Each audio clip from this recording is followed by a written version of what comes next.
नमस्कार, मी सुधीर मुंगसे।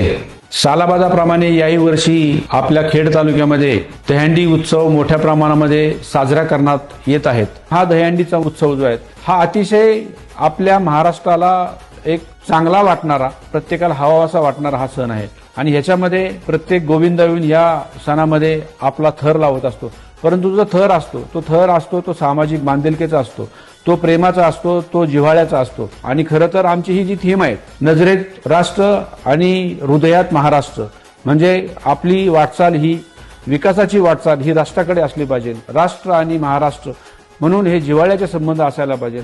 अशा ह्या भगव्या महाराष्ट्रामध्ये मी आपणा सर्वांना ह्या दहीहंडीच्या खूप खूप अशा शुभेच्छा देतो आणि आपण सर्व खेड तालुक्यातील मायबाप जनता, त्याचप्रमाणे माझे सर्व तरुण सहकारी, महिला भगिनी, सर्व ज्येष्ठ वडीलधारी मंडळी यांनी आवर्जून उपस्थित राहावे। मी सर्वांना परत एकदा या कार्यक्रमाचं निमंत्रण देतो। आपण सर्वांनी उपस्थित राहावा आणि कार्यक्रमाची शोभा वाढवावी।